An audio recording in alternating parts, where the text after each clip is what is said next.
نحمده ونصلي على رسوله الكريم أما بعد فأعوذ بالله من الشيطان الرجيم بسم الله الرحمن الرحيم رب اشرح لي صدري ويسر لي أمري واحلل عقدة من لساني يفقهوا قولي ربنا لا تؤاخذنا إن نسينا وأخطأنا. سورہ صاد اور سورہ زمر پر مشتمل اس تیسرے جوڑے کا ہم مطالعہ کر رہے ہیں. سورہ زمر ہم پڑھ رہے تھے جس میں آیت 5 سے 63 تک توحید پہ بالعموم گفتگو کی جا رہی ہے. اسی سلسلہ کلام میں اللہ تعالیٰ ارشاد فرماتے ہیں کہ کیا اللہ اپنے بندے کے لیے کافی نہیں ہے اور یہ لوگ تمہیں اللہ کے سوا جن دوسری ہستیوں کو معبود سمجھتے ہیں ان سے ڈرا رہے ہیں. یہ اس زمانے میں جو کشمکش تھی کفار کے بیچ میں اور رسول اللہ صلی اللہ علیہ وسلم کے درمیان، اس کی طرف ایک اشارہ ہے کہ جب رسول اللہ صلی اللہ علیہ وسلم بتاتے تھے کہ ان بتوں کی کوئی حیثیت نہیں ہے تو وہ پھر کہتے تھے کہ یہ بڑی عظیم و بزرگ ہستیاں ہیں، تم انہیں برا بھلا کہہ رہے ہو اور ان کی جو بد دعا ہے یا ان کی مار ہے وہ تمہیں پڑے گی اور ان کی گستاخی کر کے ان کے حضور میں تم بچ نہیں سکو گے. تو یہ اس کا جواب دیا گیا ہے. اور پھر مزید کہا گیا ہے کہ ان سے کہہ دیں کہ میرے لیے تو اللہ ہی کافی ہے اور اسی پہ توکل کرنے والوں کو توکل کرنا چاہیے.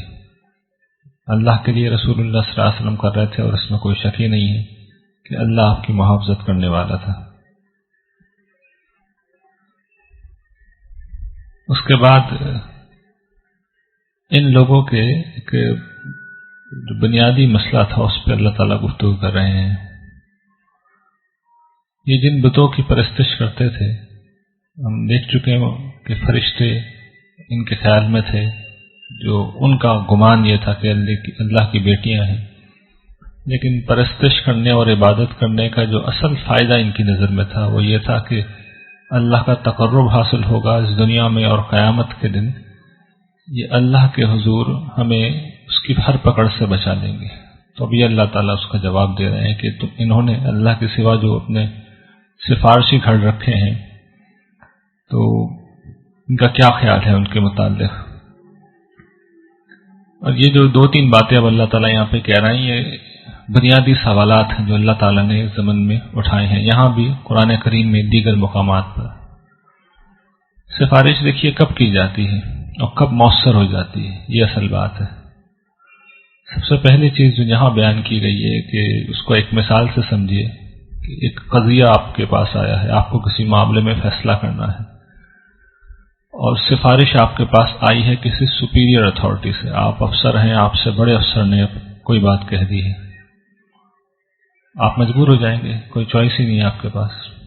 تو یہ پہلی بات اللہ تعالیٰ کہہ رہے ہیں کہ جن کو تم سفارشی بنا کے لائے ہو ان کی کوئی ملکیت بھی دکھا سکتے ہو، کچھ ان کے ہاتھ میں بھی ہے، طاقت بھی ہے، ظاہر ہے کہ اللہ کے مقابلے میں کسی کا کوئی اختیار نہیں ہے. تو ایک سفارش کے مؤثر ہونے کی شکل یہ ہے کہ اللہ کے مقابلے میں کسی کا کچھ اختیار ہے اور کوئی سپیریئر اتھارٹی بھی موجود ہے اللہ تعالیٰ سے جو اسے مجبور کر سکتی ہے. تو کیا ایسی بات ہے؟ دوسری بات یہ ہو سکتی ہے کہ ہم جب فیصلہ کرتے ہیں تو کوئی معاملہ ہمارے پاس ہوتا ہے تو ہمیں پورے معاملے کی یا تو سمجھ نہیں آتی یا ہمارے پاس علم نہیں ہوتا. ایک شکل یہ ہوتی ہے. تو کوئی دوسرا آدمی آ کے ہمیں بتاتا ہے، جیسے آپ نے اگر دیکھا ہو عدالتوں میں کوئی فیصلہ جب کیا جا رہا ہوتا ہے تو جج کو تو نہیں پتا ہوتا کہ کیا ہوا، اس کو تو وکیل بتائیں گے، اس کو تو گواہ کے بتائیں گے کہ بھئی یہ بات یوں نہیں یوں تھی اور معاملہ اس طرح ہوا تھا. ایک شکل یہ ہو سکتی ہے، اس کا بھی یہاں جواب دیا جا رہا ہے کہ کیا وہ عقل و فہم میں زیادہ ہے.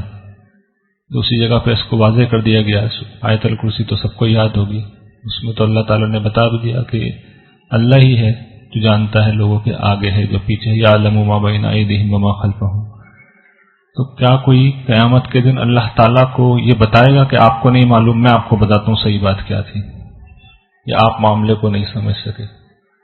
ان دونوں چیزوں کی یہاں نفی کی ہے. دیگر مقامات پر جو 1-2 ایلیمنٹ اور ہوتے ہیں ان کی بھی نفی کی ہے. وہ کیا کہ جو فیصلہ کرنے والا ہے وہ شاید زیادہ انصاف پر مبنی فیصلہ نہ کرے، یا ہو سکتا ہے اس کو زیادہ تعلق نہ ہو، تو جس کو زیادہ تعلق ہے وہ آ کے بیچ میں مداخلت کرے۔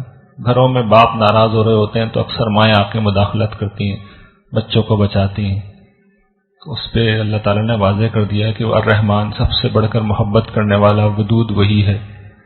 کیا اللہ تعالیٰ سے زیادہ بھی کوئی محبت کر سکتا ہے اپنے بندوں سے؟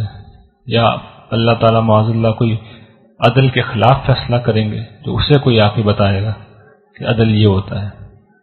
تو جتنی ممکنہ چیزیں ہو سکتی ہیں قرآن نے مختلف مقامات پر ان کی نفی کی ہے۔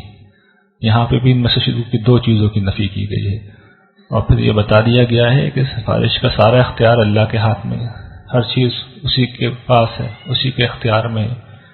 قرآن نے اس کو نفی کہیں نہیں کی ہے، یعنی بالکل یا نفی قرآن نے نہیں کی ہے، اس کو مانا ہے، اور جس طرح مانا ہے اس سے محسوس ہوتا ہے کہ اس کا تعلق نجات کے کسی ضابطے سے نہیں ہے، یعنی سفارش یا شفاعت کا نجات کے کسی ضابطے سے کوئی سرے سے تعلق نہیں ہے۔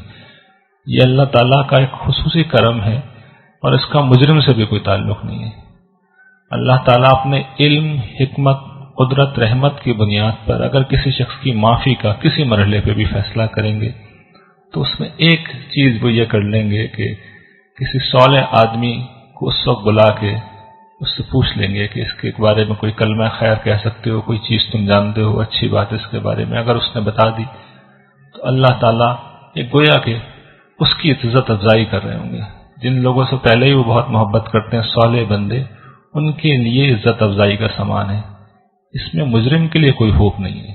یہ نہ سمجھیے کہ اس کو کوئی معافی مل جائے گی، اس نے تو جتنی سزا بھگتنی ہوگی وہ بھگت چکا ہوگا۔ اس میرٹ کے بعد وہ میرٹ کی بنیاد پہ مستحق ہو گیا ہوگا کہ اب اسے چھوڑ دیا جائے، اگر چھوڑنا اس کے لیے کوئی امکان ہوا تو تب یہ ہوگا، ورنہ عدل کا ضابطہ پورا قرآن بتانے یہی آیا ہے کہ ایمان لاؤ، عمل صالح کرو، اور پھر اللہ نے کس کس طرح سے گارنٹی کیا ہے۔ اللہ سے بڑھ کر سچا کون ہے؟ اس سے بڑھ کر اپنی بات کا پکا کون ہے؟ یہ اللہ کا وعدہ ہے، یہ وعدہ ہے جس پہ تم اللہ کے یہاں پوچھ سکتے ہو اللہ تعالیٰ سے۔ تو اس طرح تو اس نے یقین دہانی کرائی ہے۔ آپ کا کیا خیال ہے وہ ان ساری باتوں کی نفی کر دے گا؟ ایمان لائیے، عمل صالح کیجیے، اور اطمینان رکھیے کہ اللہ تعالیٰ درگزر کا معاملہ کریں گے۔ اللہ تعالیٰ پھر مزید فرماتے ہیں کہ اسی کے ہاتھ میں ساری شفاعت ہے، اور وہ اسی کے ہاتھ میں آسمان و زمین کی بادشاہی ہے، تم اسی کی طرف لوٹائے جاؤ گے۔ پھر ان کفار کا ذکر کیا گیا ہے کہ جب تنہا اللہ کا ذکر کیا جاتا ہے تو ان کا معاملہ بیان ہو رہا ہے، تو ہوتا یہ ہے کہ ان کی ایک عجیب معاملہ تھا، اور یہ سوچ آج تک پائی جاتی ہے، میں نے تو مسلمانوں میں بھی بڑی دیکھی ہے کہ جب تنہا اللہ کی بات کی جاتی ہے تو لوگوں کو کچھ اطمینان نہیں ہوتا۔ وہ یہ کہتے ہیں کہ کچھ دوسرے بھی ان کے پسندیدہ لوگ ہوتے ہیں، ان کا جب تک ذکر نہ ہو جائے تو انہیں کسی محفل میں بھی مزہ نہیں آتا، انہیں کسی بات میں بھی کوئی خیر محسوس نہیں ہوتی، وہ سمجھتے ہیں کہ کوئی اچھی بات نہیں، اور یہی معاملہ کفار کا تھا کہ ان کے دلوں کے اندر جو ہے صرف تنہا اللہ تعالیٰ کے ذکر سے ایک روگ لگی ہوئی تھی، یہ پسند نہیں کرتے تھے، یہ اس کے منکر تھے۔ میں آپ کو اس میں ایک بڑی دلچسپ بات بتاتا ہوں، یہ میرا اپنا مشاہدہ ہے، یعنی تنہا اللہ تعالیٰ لوگوں کے نزدیک کتنے غیر مقبول ہیں۔ آپ کبھی اردو لٹریچر کو اٹھا کے دیکھیں، آپ پہ ایک حیرت انگیز انکشاف ہوگا کہ اس میں جتنی اعلیٰ نعتیں لکھی گئی ہیں، جتنی عمدہ منقبت کہی گئی، منقبت کہتے ہیں جو بزرگوں کی ذرا ان کی حمد و ثنا میں تعریف میں جو شعر کہے جاتے ہیں، اور جو قوالیاں لوگ عام طور پر سنتے، ایک بھی بمشکل تمام ایک دو آپ کو شاید حمد ملے تو ملے۔ نعت آپ سنیں گے، منقبت آپ سنیں گے تو لگے گا لوگوں نے کلیجہ نکال کے کاغذ پر رکھ دیا ہے، لگتا ہے کہ جذبات سے لکھی گئی کوئی چیز ہے، اور حمد آپ کو نہ پڑھنے میں ایسی ملے گی نہ سننے میں ایسی ملے گی، بمشکل تمام ایک دو تین چار، اس سے زیادہ میں نے تو شاید اپنی زندگی میں نہیں سنی۔ کوئی ایسی حمد بھی کہی گئی ہو جس سے کہنے والے نے بڑے دل سے کہا ہو اور پڑھنے والے نے بڑے دل سے پڑھا ہو۔ میں ایک ٹی وی ریکارڈنگ پہ یہ جو بڑے مشہور نعت خواں ہیں فصیح الدین سہروردی صاحب، ان کے ساتھ بیٹھا ہوا تھا، تو میں نے ان سے پوچھا کہ آپ نے کتنی نعتیں وغیرہ پڑھی ہیں؟ انہوں نے کہا تقریباً 30-40 ہزار۔ میں نے پھر ان سے پوچھا یہ اس میں سب سے زیادہ پاپولر کون سی ہے؟ تو انہوں نے کہا اصل میں اور انہوں نے بتایا کہ میں دنیا کے کم و بیش ہر خطے میں گیا ہوں اور جہاں جاتا ہوں مجھ سے ایک چیز کی بڑی فرمائش ہوتی ہے اور وہ یہ کہ میں تو پنجتن کا غلام ہوں. غالباً اسی طرح کی کوئی منقبت ہے، وہ ابھی ٹی وی پہ آپ لوگوں نے بھی سنی ہوگی. تو ہماری قوم بھی اصل میں پنجتن پاک کی غلام ہے. تنہا اللہ تعالی ہم لوگوں کو بھی کچھ بہت زیادہ راس نہیں آتے. تو اسی چیز کا قرآن نے یہاں پہ بیان کیا ہے. لیکن اللہ تعالیٰ کی شان کریمی دیکھیے کہ وہ پھر بھی کہے جا رہے ہیں کہ اے نبی ان سے کہہ دو میرے بندو جنہوں نے اپنی جانوں پہ ظلم ڈھایا ہے تم اللہ کی رحمت سے ہرگز مایوس مت ہو. اللہ تعالیٰ سارے گناہوں کو بخشنے والا ہے، وہ بڑا بخشش کرنے والا اور بڑا ہی رحم کرنے والا ہے.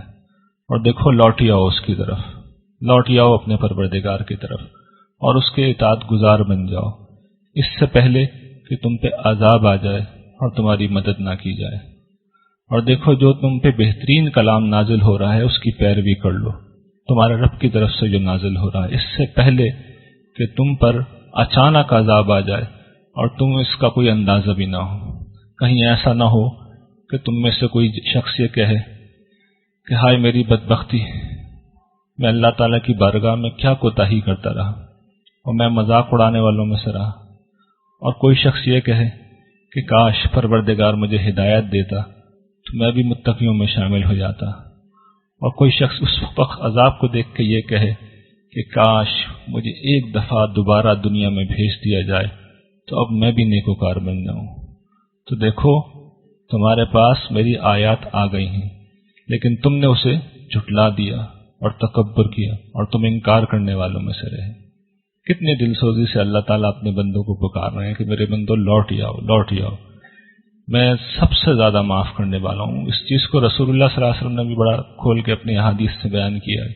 آپ بیان کرتے ہیں کہ کسی صحرا کے مسافر کی کیفیت آپ نے بیان کی ہے، وہ کہیں راہ میں ہو سو جائے اور اٹھ کے دیکھے تو اس کا اونٹ بما اس کے ساز و سامان کے غائب ہو جائے، وہ اس کو ادھر ادھر ڈھونڈے نہیں ملے اور اس کے بعد وہ اپنی زندگی سے مایوس ہو کر پھر لیٹ جائے اور پھر اس کی آنکھ کھلے اور دیکھے کہ اس کا اونٹ اس کے سارے سامان سمیت اس کے پاس ہے.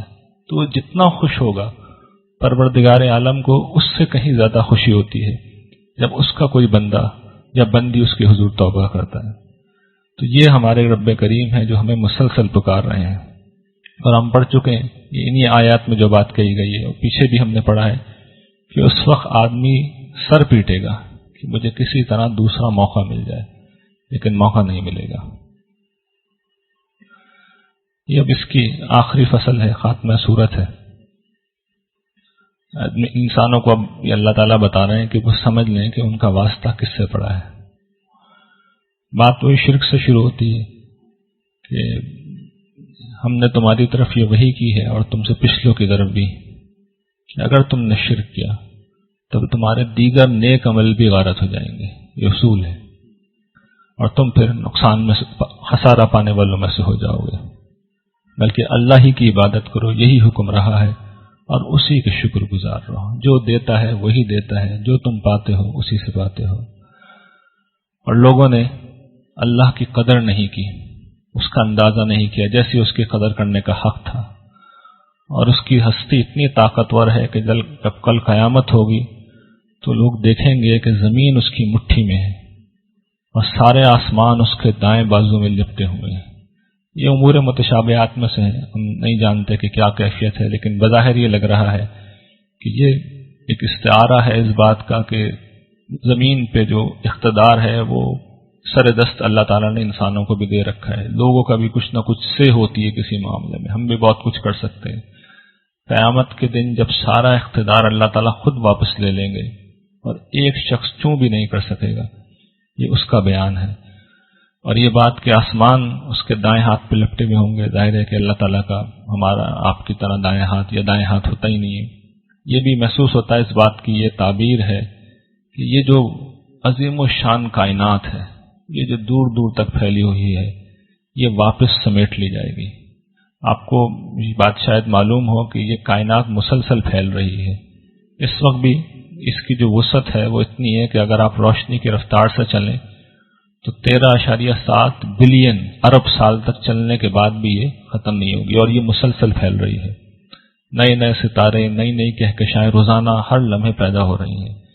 اس کائنات میں کہکشاؤں کی تعداد اربوں میں ہے، ہر کہکشاں میں اربوں ستارے ہیں۔ اگر کل ستارے آپ کیلکولیٹ کریں وہ، تو ایک دفعہ میں نے اس پہ کچھ تحقیق کی تھی، تو 10 کے آگے آپ 22 دفعہ اگر زیرو لگا دیں تو اتنے ہیں جو سائنسدانوں کا ایک اندازہ ہے، لیکن حقیقت میں اس سے کہیں زیادہ ہے۔ اور یہ اللہ تعالیٰ کر کیا رہے ہیں؟ اصل میں صالحین کے لیے جنتیں بنا رہے ہیں۔ وہ صالحین جیسے جیسے نیک عمل کر رہے ہیں، نئے لوگ پیدا ہوتے ہیں، نیک عمل کرتے ہیں، تو ان کے انعام کے طور پہ اللہ تعالیٰ، یہ ظاہر بات ہے کہ وہ بادشاہی اپنے بندوں کو عطا کریں گے، تو ان کے لیے وہ تیار کرتے جا رہے ہیں۔ اور جب کل قیامت کا دن آئے گا تو پھر اس آیت سے محسوس ہوتا ہے کہ جو اس وقت کائنات پھیل رہی ہے اس کو واپس لوٹنے کا حکم دے دیا جائے گا، اور وہ پھر دوبارہ قریب آتی چلی جائے گی۔ یہ قرآن کریم میں کئی جگہ بیان ہوا ہے کہ جنت قریب اس وقت آ چکی ہوگی، اور اس کی تعداد اتنی زیادہ، میں عرض کر چکا ہوں کہ اللہ تعالیٰ اگر اپنے کسی ایک بندے کو بلائیں، کسی ایک کو نہیں سارے بندوں کو بلائیں، اور ان سے یہ کہیں کہ تمہارا پوری زندگی میں جتنی دفعہ دل دھڑکا ہے اتنے ہی ستارے میں تمہیں انعام بھی دے رہا ہوں۔ اور ستارے کیا ہوتے ہیں؟ سمجھ لیں آپ کا یہ سورج ستارہ ہے، یہ آپ کی زمین سے 100 لاکھ گنا بڑا ہے، یعنی 1 لاکھ زمینیں آپ کے سورج میں سما سکتی ہیں۔ اور زمین کتنی بڑی ہے؟ 25,000 کلومیٹر اگر آپ ڈرائیو کرتے رہیں تب بھی زمین کا ایک چکر آپ کا بمشکل لگے گا۔ یہ زمین کا صرف ڈائی میٹر ہے، چاروں طرف اگر آپ اس کو جو کہتے ہیں کہ اسکوائر میں کیلکولیٹ کریں گے تو آپ کے اندازے سے بہت بڑی جگہ ہے یہ۔ تو یہ اللہ تعالیٰ کی وہ بادشاہی ہے، اس کی بڑائی ہے، جو سچی بات یہ ہے کہ نہ بیان کی جا سکتی ہے، نہ سمجھ میں بھی نہیں آ سکتی، یعنی ہمیں اندازہ بھی نہیں ہو سکتا کہ اس کی عظمت کتنی زیادہ ہے۔ تو ان ساری عظمتوں کا قیامت کے دن اظہار ہو جائے گا، اور پھر اللہ تعالیٰ کہتے ہیں یہ پاک ہے اللہ تمہارا پروردگار، وہ بلند ہے ان کے شرک سے، یعنی انسانوں سے اور مخلوقات سے تم اسے متعلق کر رہو، رشتے جوڑ لو، وہ ان سے کہیں زیادہ بلند ہے۔ پھر قیامت کے دن فرماتے ہیں کہ سور پھونک دیا جائے گا۔ جب سور پھونکا جائے گا تو جو لوگ بھی آسمانوں میں ہیں اور زمین میں ہیں سب بے ہوش ہو کر گر پڑیں گے، سوائے ان کے جنہیں اللہ چاہے۔ اس کی بھی اللہ نے وضاحت نہیں کی، لیکن محسوس یہ ہوتا ہے کہ حاملین عرش ہی ہیں جو بچیں گے۔ پھر دوسرا سور پھونکا جائے گا۔ یہ پہلی دفعہ کا ذکر تھا جسے ہم لوگ اصطلاحاً قیامت کہتے ہیں، لیکن اصل میں وہ قرآن کی اصطلاح میں الساعہ کا دن ہے، وعدے کا دن ہے، جب تباہی آئے گی اور سب تباہ ہو جائے گا۔ دوسرا سور پھونکا جائے گا، یہ وہ وقت ہے جب انسانوں کو زندہ کیا جائے گا۔ تو پھر قرآن کہتا ہے کہ وہ یک بیک اٹھ کے کھڑے ہو جائیں گے اور دیکھنے لگیں گے، اور اس وقت زمین اپنے رب کے نور سے چمک اٹھے گی۔ آج زمین سورج سے چمکتی ہے، سورج سے روشن ہے، اس سے زندگی پاتی ہے۔ اس روز اللہ تعالیٰ کے اپنے نور سے، ظاہر ہے کہ اس کی بھی ہم معنی متعین نہیں کر سکتے کہ کیا اللہ تعالیٰ بات بیان کر رہے ہیں۔ محسوس یہ ہوتا ہے کہ اللہ تعالیٰ کا براہ راست فیض ہوگا جو زندگی کا اور نعمتوں کا سبب بن رہا ہوگا، اور اس روز نامہ اعمال رکھ دیا جائے گا، سارے نبی بھی پیش کیے جائیں گے، سارے شہداء بھی پیش کیے جائیں گے۔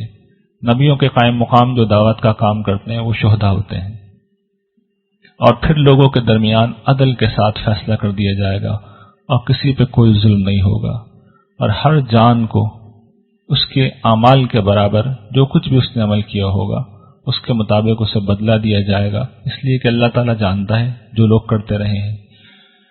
اور پھر آخری مرحلے میں حساب کتاب جب ہو جائے گا تو کافروں کو گروہ در گروہ جہنم کی طرف لے جایا جائے گا، یہاں تک کہ جب وہ اس کے دروازوں پہ پہنچ جائیں گے تو اس کے دروازے کھولے جائیں گے، اور پھر اس کے داروغہ ان سے پوچھیں گے کہ کیا تمہارے درمیان تمہارے اپنے اندر سے رسول نہیں آئے تھے جو پروردگار کی آیات تم پہ تلاوت کرتے اور تمہارے اس دن کی ملاقات سے تمہیں متنبہ کرتے؟ وہ کہیں گے کیوں نہیں، آئے تھے، لیکن کیا کیجیے کہ کافروں پر کلمہ عذاب ثابت ہو کر رہا۔ کہا جائے گا کہ داخل ہو جاؤ جہنم کے دروازوں میں، ہمیشہ کے لیے، بہت برا ٹھکانہ ہے یہ متکبروں کا۔ بالکل اسی طریقے سے اہل ایمان کو، اللہ سے ڈرنے والوں کو گروہ در گروہ جنت کی طرف لے جایا جائے گا۔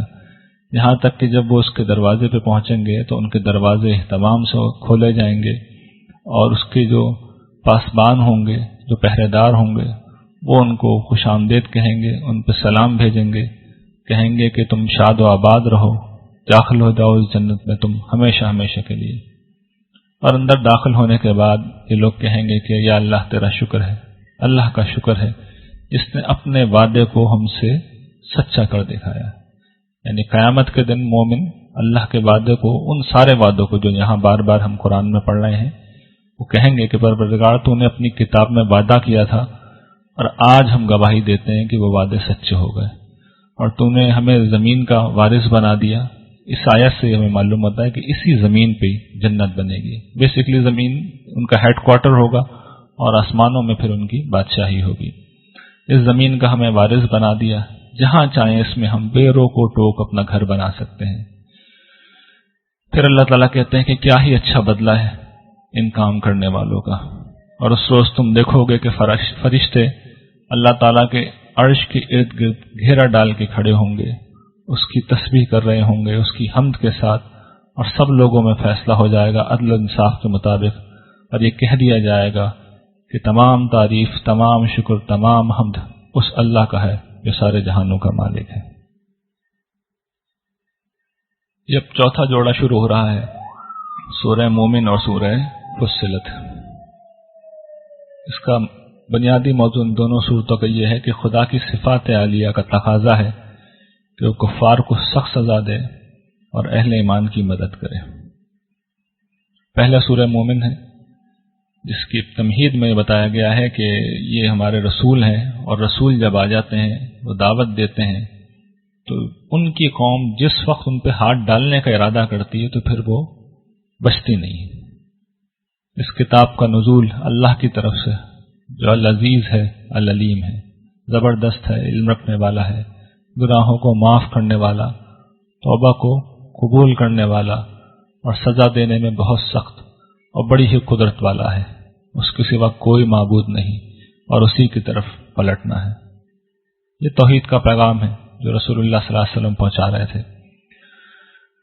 پھر وہ کہتے ہیں کہ اس سے پہلے بھی نوح کی قوم نے جھٹلایا اپنے رسولوں کو، اور اس کے بعد آنے والے گروہوں نے بھی، اور ہر گروہ نے یہ چاہا کہ ہم اپنے رسول کو پکڑ لیں، اس پہ ہاتھ ڈالیں، اس سے نقصان پہنچائیں، اور انہوں نے باطل کے ذریعے سے حق کے معاملے میں جھگڑا کرنا شروع کیا تاکہ حق کو پسپا کر دیں۔